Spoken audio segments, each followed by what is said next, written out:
Hey guys, welcome back to another video. तो इस video में हम बात करेंगे एसएससी जेईई मेंस को लेके, जो CBT 2 होने वाला है, कंप्यूटर बेस्ड टेस्ट होगा।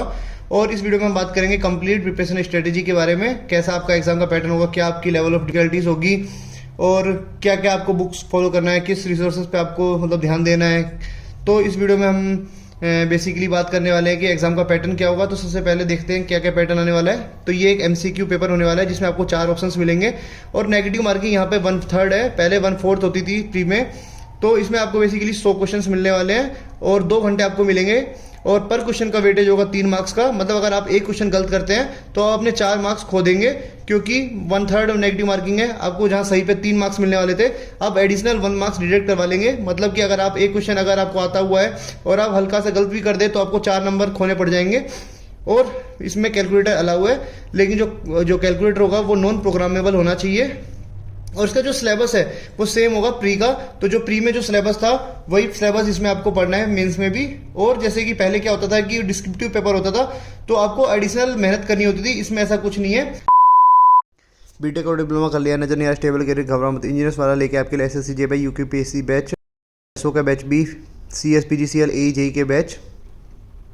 असो का बैच भी आपको मिलेगा 2999 का। SSC जेईई बैच जो कि है प्रैक्टिस बैच वो मिलेगा 499 का। महा ट्रांसको बैच वो मिलेगा आपको 999 का। CSPGCL AE का बैच मिलेगा आपको 999 का। CSPGCL जेईई बैच वो मिलेगा आपको 999 का। UKPSC जेईई बैच मिलेगा आपको 499 का।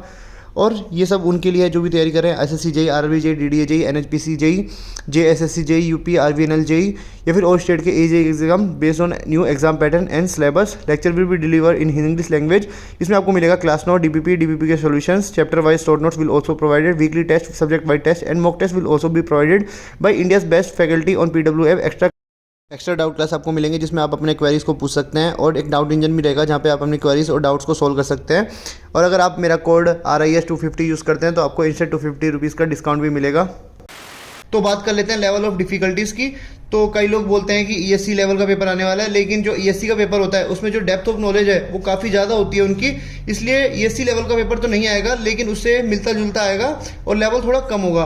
और यहाँ पे जैसे डिप्लोमा वाले बच्चे भी अलाउ है, इसलिए जो लेवल होगा वो उतना ज़्यादा नहीं होगा। तो बात कर लेते हैं, जैसे ESC का जो पेपर होता है वो 180 मिनट का होता है और उसमें आपको 150 क्वेश्चन सोल्व करने होते हैं, मतलब कि 1.2 मिनट्स पर क्वेश्चन। और बात कर लेते हैं गेट का। तो गेट में भी 3 घंटे आपको मिलते हैं और इसमें आपको 65 क्वेश्चंस मिलते हैं, मतलब 2.3 मिनट्स पर क्वेश्चन आपको मिलते हैं। और सेम अब SSC जेईई में देखेंगे तो आपको 100 क्वेश्चंस मिलते हैं और टाइम मिलता है आपको 2 घंटे का, मतलब वही 1.2 मिनट्स पर क्वेश्चन आपको यहाँ पे भी मिलेंगे। लेकिन जो लेवल होगा वो ESC से कम होगा। तो जैसे जो आपका लेवल आने वाला है वो Tier 1 से तो थोड़ा ज़्यादा होगा, लेकिन ESC से कम होगा। ठीक है, अब बात कर लेते हैं Tier 1 की। तो Tier 1 में जो आपने पेपर दिया होगा तो आपने देखा होगा कि वहाँ पे कॉन्सेप्चुअल क्वेश्चन 70 से 80% थे और न्यूमेरिकल 20 से 25% थे। लेकिन यहाँ पे जो Tier 2 होने वाला है उसमें न्यूमेरिकल का जो क्वेश्चन आने वाले हैं वो अप्रोक्स 40% ही होंगे। और वो भी क्वेश्चन 2 तरह के आएंगे आपके, एक होगा फॉर्मूला बेस्ड क्वेश्चंस, एक होगा कैलकुलेटर बेस्ड क्वेश्चंस, जो मतलब आप बिना कैलकुलेटर के आप सोल्व ही नहीं कर सकते।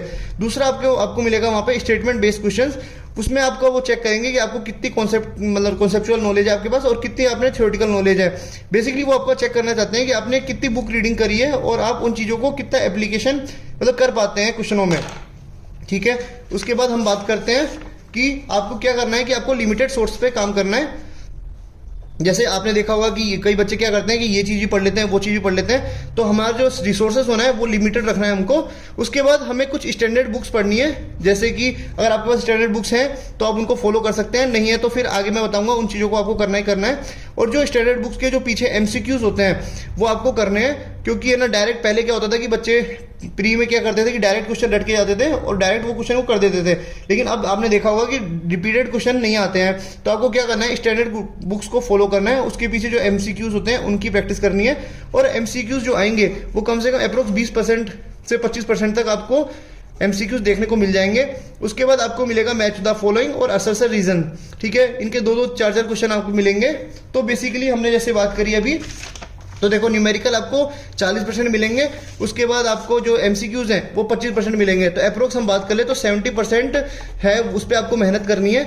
और जो 30% है वो क्वेश्चन ऐसे होंगे जो सब लोग कर लेंगे। तो हमें जो मतलब एफर्ट डालना है वो इस 70% पे डालना है। तो हमें क्या करना है, कैसे करना है, वो हम नीचे बात करते हैं। तो हमको सबसे पहले ध्यान देना है रिवीजन पे। तो रिवीजन हमको करनी है, साइक्लिक रिवीजन करना है, मतलब कि ऐसा नहीं कि एक सब्जेक्ट पढ़ रहे हैं फिर उसको फिर बाद में कभी देख ही रहे, तो हमें साइक्लिक रिवीजन करना है। उसमें भी हमें 3-4 सब्जेक्ट एक साथ लेकर चलने हैं। फिर उसके बाद सेल्फ इवेल्यूएशन पे मैं अभी बताऊंगा थोड़ी देर में, उससे पहले हम बात कर लेते हैं प्रैक्टिस एमसीक्यूज। तो इसमें आपको क्या करना है कि थ्योरी लगानी है और न्यूमेरिकल्स लगाने हैं। और जैसे आप अगर जब अपनी पढ़ाई करोगे तो आप एक चीज़ पे ध्यान देना कि जैसे आप रिवीजन कर रहे हैं 3-4 सब्जेक्ट का, तो उसके अलावा जो अगले 3-4 सब्जेक्ट है उसके आपको एमसीक्यूज की प्रैक्टिस करनी है। और क्या करना है, जैसे साइक्लिक रिवीजन में बता रहा हूँ, तो जैसे आपने जब मान लो ये प्रैक्टिस कर रहे हो तो उस समय आप इनको रिवीजन करिए अलग सब्जेक्ट्स को। फिर ऐसे मतलब कि जैसे मान लो फिर जब आप इनके न्यूमेरिकल्स लगा रहे हो तो इनका रिवीजन करिए, और फिर जैसे दूसरे सब्जेक्ट्स का अगर आप एमसीक्यू लगा रहे हो तो इसके रिवीजन करिए। तो मतलब आपको साइक्लिक रिवीजन करते चलना है। उसके बाद लिमिटेड जो नॉलेज है आपकी उसको आपको बढ़ाना है। वो कैसे बढ़ेगी, कुछ रिलायबल सोर्सेज है उनको आपको फॉलो करना है, जैसे आईएएस कोड प्रोविजंस है उनको आपको पढ़ना है, ठीक है। उसके बाद आपको एक चीज पे ध्यान देना है कि don't waste your time in that subject in which you are confident. मतलब कि जैसे एक सोइल का क्वेश्चन है, तो मान लो सोइल का क्वेश्चन मैं हर बार सही करता ही करता हूँ, तो मैं सोइल पे इतना टाइम वेस्ट नहीं करूंगा। वही मान लो आरसीसी का क्वेश्चन है, उसको देख के मैं डर जाता हूँ, तो मेनली मेरे को फोकस करना है आरसीसी पे। तो मैं मतलब एक रफ आइडिया दे रहा हूँ आपको मान लो सोइल मान लो नहीं आता हो, आरसीसी में आप कॉन्फिडेंट हो, तो वही आपको जो चीज़ में आप कॉन्फिडेंट हो उस पर टाइम वेस्ट मत करिएगा। फिर बात करते हैं जैसे सेल्फ इवेल्युएशन का। तो जैसे आप एक बार जब जो भी आपका शिफ्ट में पेपर हुआ होगा CBT 1 का, तो आप उसको एक बार खोलिएगा और देखिएगा कि कौन से क्वेश्चन आपसे गलत हुए, कौन से क्वेश्चन आपसे नहीं बने। तो जो आपसे जो सब्जेक्ट के मतलब आपका वीकनेस है, जो क्वेश्चन आप गलत कर रहे हो, तो उनके ही आपको ज़्यादा रिवीजन करना है। और जैसे ये सेल्फ जो प्रैक्टिस एमसीक्यू मैंने बोले हैं, तो उन क्वेश्चनों पे जो आप वहाँ पे गलत करके आए हो CBT 2 में, उन सब्जेक्ट्स पे आपको ज़्यादा ध्यान देना है क्योंकि वो आपके वीकनेसेस हैं। उसके बाद हम बात करते हैं सोर्स फॉर प्रिपरेशन की।